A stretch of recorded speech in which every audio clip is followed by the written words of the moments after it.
Bonjour les bien-aimés en Christ. Soyez encore une fois les bienvenus dans la dévotion La vie en Christ, la parole du jour.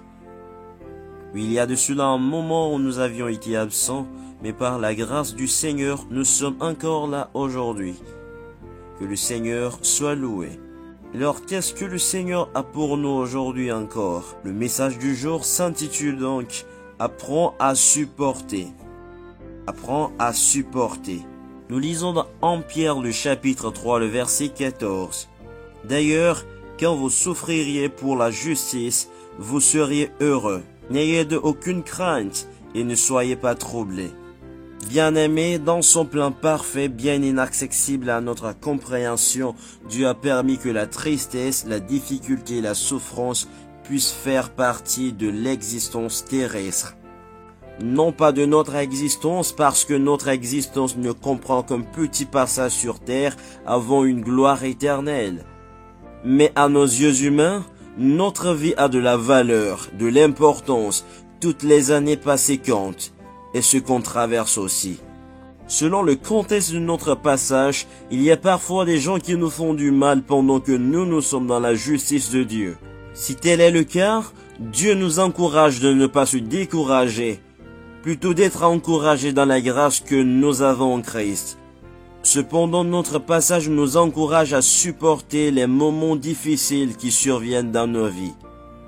Parfois, à travers ces moments, le but de Dieu pour notre vie peut trouver un sens complet. Les parts de souffrance trouvent alors des raisons d'être.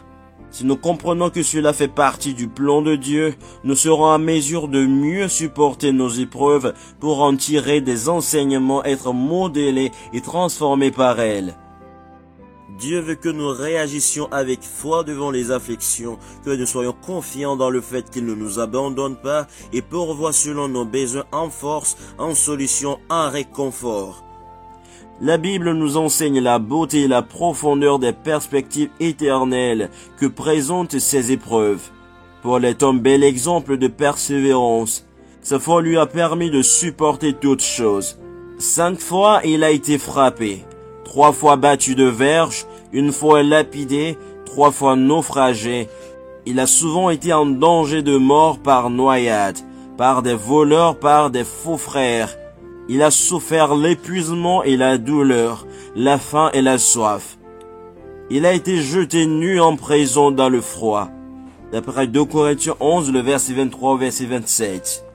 Bien-aimés, gardons les yeux fixés sur notre Seigneur, qui sait bien au-delà de notre intelligence la raison pour laquelle nous traversons ce qui est à notre portée. Notre perspective est pour l'éternité à venir. 2 Corinthiens 4, le verset 17 et 18. Car nos légères afflictions du moment présent produisent pour nous au-delà de toute mesure un poids éternel de gloire, parce que nous regardons non point aux choses visibles, mais à celles qui sont invisibles, car les choses visibles sont passagères et les invisibles sont éternelles, bien-aimés. Disons Alléluia pour cette bonne nouvelle. Oui, très chers bien-aimés, apprenons à supporter les afflictions qui nous faisons face, car cela nous prépare pour de grandes gloires qui nous attendent. Prions. Père, aide-moi à supporter ces moments difficiles. Tu es le seul capable de me transformer ma situation actuelle pour réaliser ton plan divin. Je te rends gloire car tu feras au-delà de mes mots. Je prie au nom puissant de Jésus-Christ. Amen. C'est toujours votre serviteur Consigbafa joignable plus 228 90 44 43 34. Bien-aimés, n'hésitons pas de partager massivement ce message avec les autres afin de les bénir et que nous soyons aussi bénis en retour. Bonne suite de semaine à vous, que le Seigneur vous garde. Shalom.